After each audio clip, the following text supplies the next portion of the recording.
And so what I think we'll do is we'll start with the hybrid first, and then we'll go to and maybe Miri, why don't you wheel out the red one, and I'm going to wheel out this one. We'll show you the differences between a hybrid and a mountain bike.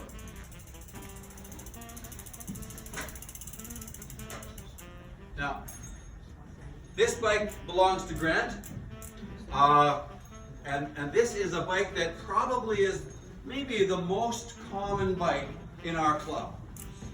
That bike belongs to Greg, and I ride that one, and this is a mountain bike that is used on single track primarily. So essentially what we're looking at as the main difference between these two bikes is you'll notice that this bike has suspension front and suspension in the rear. And what I mean by that is, you see, it shock absorbs, so that this bike can ride over logs like that. You know, it's a kind of a bike that is a bike that's good for a rocky terrain and that sort of thing. You'll notice these tires, they're almost the same as the bikes you see people, the fat bikes they ride in the winter. This is about the largest tire that's not a fat bike tire. And this particular tire, when you pump it up to about 40 pounds, it rides surprisingly fast on asphalt. I run it at about 25 pounds and I'm riding single track. Another thing about this bike that I would like to point out is that this kind of a bike often has a drop seat, a dropper seat. This is, you got a button here and you push the button, and so that's where I would normally ride it. But when I'm getting ready to come down a hill, you push the dropper seat down, and now your center of gravity is a lot lower, and you're less prone to going over the handlebars if you hit a rock going downhill. And then you just pump it back and up it comes back. And so Miriam's bike has got this as well. It's a nice feature, and then it's got on the shocks, you can lock the shocks so that it's stiffer or softer ride. One of the things that I've done that I think some of you might really appreciate, especially as you move from greens to dark blues to blacks, I ride with the pedals. Now, if you can notice, I don't know if you can see these pedals, but on one side of the pedal, it's flat, and on the other side of the pedal, it has an attachment to put my shoes on. So this is, see the clip that's on the bottom of that shoe? That clip fits on this particular pedal. The way that we use that, the way I like to use that is when I'm riding on asphalt, I like to be clipped in. Makes it more efficient, I can ride better. If I'm riding on gravel trails or single track that's uneven surface and I might want to put my foot down, I just flip it over and I ride on the flat. You can get these kind of pedals, and if you're thinking of your aspirations as a cyclist is that you want to cycle tougher terrain, get a little stronger, this is a really good transition. Some mountain bikers, all they use, my grandkids, all they use are clips. They stay clipped in all the time. I think for guys our age, I like to have the option of putting my foot down. Can I interject? Yep. So don't get intimidated by this. About 10% of our membership ride black and double black and do this kind of terrain. So it's not just everybody. The majority of our members ride in blue, sort of like a normal curve. You know, everybody took normal curves in school. So that's what they ride. Yeah. So now let's just talk a little bit about Ross's bike, because this bike, not Ross's, Grant's bike, this bike is more typical of the bulk of our riders. You'll notice now the handlebars are flat, and they can be adjusted higher or lower. If you've got some lower back issues and you don't like to be bent over so much, we take our bikes to a gal named Mia at United Cycle. She's maybe one of the best bike fitters in the city. And she just fit Miriam's bike for wrist issues and that sort of thing. So there's lots of adjustments. Most bike shops, good bike shops, have fitters. Yeah, okay. I'm pumping Mia's tires. Yeah. So horizontal handlebars. One thing that you might want to note though with your handlebars is where the position of the shifter is relative to where your hands are. Handlebars on these kinds of bikes are wider than sometimes you might be used to. And if you can ride with your hand toward the edge, when you go by things, you can tell where you are. If you've got a bit of a handlebar sticking out, that's prone to getting caught on a tree or on a gate or something like this. So ride with your hands on the outsides of the handlebars so that you know exactly where the outside of your head.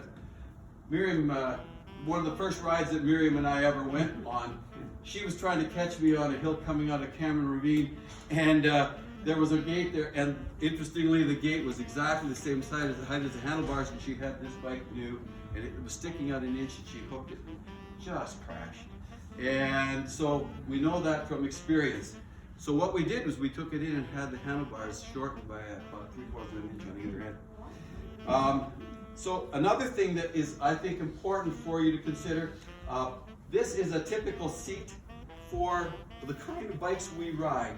And this seat is fairly narrow. Some of you might say, I want a big comfy seat. These seats get pretty comfortable, but the way you help yourself to adapt to these seats is that you wear these shorts, and Miriam's got some she'll be showing you, where they've got the pads in the bottom. And in this time of year, we always wear 2 pair until our bum gets used to this. Yeah. But once you're used to it, you can go just down to 1 pair. But it's this kind of a seat doesn't chafe your legs as you're pedaling. So you want a narrower seat. Grant's got this nicely set up so that he could take a carrier, like some back thing here. Some people carry this, and other people, like he's got a stand on the outside of it to put the bike on. Dyed-in-the-wool riders probably don't use stands. They're just add weight. He's got a mirror here that's set up so that he can see behind himself. But I guess one of the things that you can adjust on your hybrids that I would really recommend, this tire is a very good example of what you should look at. This tire has a bead down the middle that's fairly smooth. And when your tire's pumped up, when this tire, I don't know what you run, Grant, but I run about 55 pounds with this. 40. You run 40, okay? That makes that bead sit right on the asphalt, so that when you're riding down asphalt, you don't have much friction. But this tire has knobs along the side, so that if you get into something that's either like ruddy stuff, you're going to have some traction on the side of the tire that pulls your tire up and out of the groove. So don't have real smooth tires, but get a tire that has a bead on it and knobs on the side. This is an example back here. He's got a different kind of tire, and I would say this one is less desirable, but it's good he's got it on the back, because this guy won't pull you out of a rut. This will just slide along in the rut, whereas this guy will climb up out of the rut. So that basically, okay, the water bottle carrier, everybody's going to have one of those, and we always carry up the other equipment for safety. And Vanna here is showing me the Garmin setup and that sort of thing. So this is a hybrid. It's not too heavy. Nice bike. Really nice bike. Pardon me? Oh, there's a bell. Okay. By law, we all have to have a bell. And it's important that your bell is loud enough to be heard. I don't know. That's not very loud. Some people like Archie. Archie, do you still have the horn? That kind of a thing. But you gotta have a bell. You always have a voice. And you always have a voice. Yeah. So, I think that's basically, what am I missing? Okay, yes, e-bikes. How many people here have an e-bike? Wow.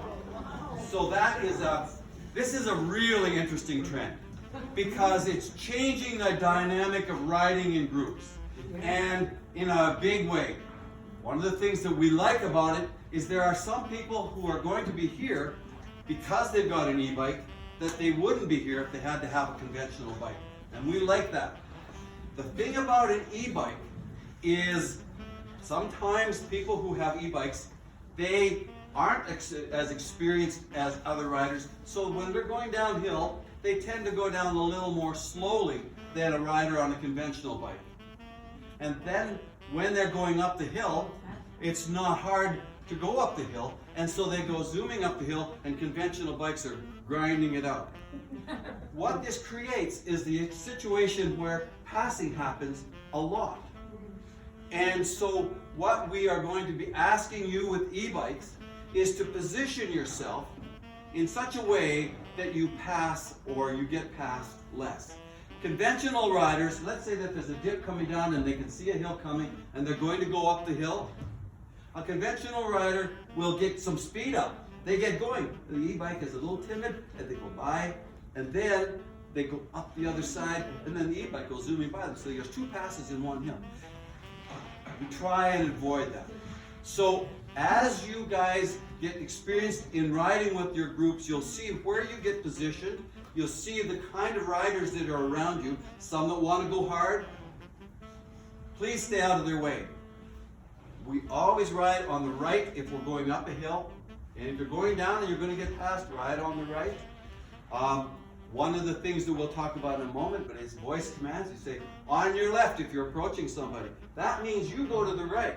I had a gal that we were riding on some gravel up and down between Keeler Road and Horlack, and there was one hill, and I was getting some speed up, and I said, on your right. No, I said, on your left. Get to the right. I said, on your left. Well, she said, she thought I meant get to the left. Oh. She went to the left, and I went in the bush. Right off it, right in the bush, because I was going to just cream her. Anyway, e-bikes, welcome.